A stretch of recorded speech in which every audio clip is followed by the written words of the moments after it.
On the 30th of August 2021, the last American military plane took off from Bagram airfield in Afghanistan, marking an end to America's longest war.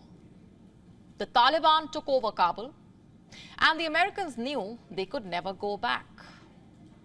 Their withdrawal from Afghanistan meant no more US military presence in the subcontinent.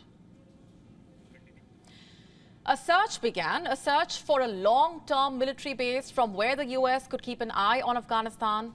The Biden administration's security team reached out to all regional allies. The idea was simple. A base close to Afghanistan would help them gather intelligence and carry out counter-terrorism strikes if Afghanistan descends into another round of civil war. And it looks like the United States is still searching. In a recent op-ed written for The Telegraph, former Prime Minister of Pakistan Imran Khan has said, and I'm quoting, "The military establishment's expectation of unquestioning support from the US in return for the provision of access to airspace and related facilities to the US for military purposes has been punctured after the publication of the latest US State Department's country reports on human rights practices, which highlights the many human rights violations in Pakistan." If Imran Khan is right, the US, it seems, is in a bit of a fix. It's true the US State Department has expressed concern about Pakistan's poor human rights record. Is that affecting America's decision to have a base in Pakistan? We don't know. What we do know is that Pakistan's military and the political elite don't see eye to eye on this topic. Imran Khan has made similar comments in the past. He has said that the US is asking for bases in Pakistan to stop international terrorism in Afghanistan. He has alleged that the conspiracy to topple his government started after he refused the demand for the military bases. Washington, of course, strongly refuted Imran Khan's claims. During Imran Khan's tenure, the Pakistani foreign minister issued a policy statement in the parliament, refuting reports of another bilateral military arrangement with the United States. In May 2021, the then foreign minister Shah Mahmood Qureshi told the parliament, and I'm quoting, "Let this house and the Pakistani nation be a witness to my testimony that with Prime Minister Imran Khan around, there will be no American base built on Pakistani soil. The government of Pakistan has categorically said that we will not allow kinetic use of drones, nor are we interested in the surveillance of your drones," quote unquote. That was then. With a new, more military-friendly government in charge of Pakistan now, we would not be surprised if the talks to build a long-term American base resumed. But the US is definitely in a tight spot here. On one hand, Washington feels powerless when it comes to stabilizing Afghanistan.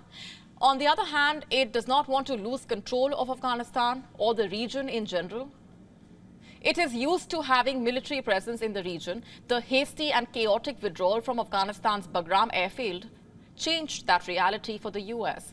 Now, US wants back in, and that is why it is pursuing options with partners and allies in the region.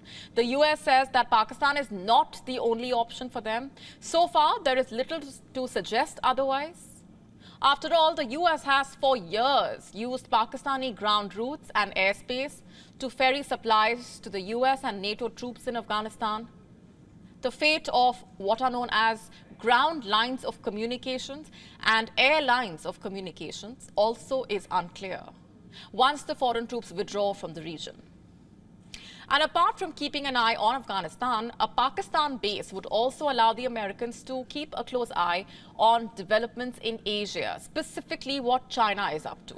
Beijing has cemented its ties with Pakistan by investing billions of dollars in building roads, ports, power plants. It has also provided substantial financial relief to Pakistan to help the country overcome its balance of payment crisis. But just because Pakistan's economic future is connected to China's does not mean Pakistan has shut the door on America. That the Pakistan Army has long been America's partner of choice in the country is no longer a secret. Sure, it is a product of US anxieties about Pakistan's stability and the fear that its nuclear arsenal might fall into the wrong hands. Sure, America has been frustrated with the Pakistan Army's conduct.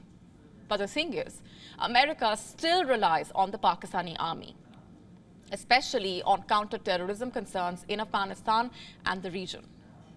Meanwhile, America's relationship with Pakistan's civilian government has seen a downgrade. Still, the relationship between the two militaries remains intact. In fact, in December last year, Pakistan's current army chief, Asim Munir, visited the United States, where he met the U.S. Secretary of State Antony Blinken and the U.S. Secretary of Defense Lloyd Austin, among other civilian officials. And against the backdrop of these developments, it seems plausible to assume that talks have resumed between the Pakistani military and the United States with regards to establishing a military base in Pakistan. In fact, it appears quite likely. And it helps the U.S. kill two birds with one stone. One, re-establish its military presence in the region. And number two, emerge as a strong counterbalance against China and Russia. To stay up to speed with the latest news, download the WION app and subscribe to our YouTube channel.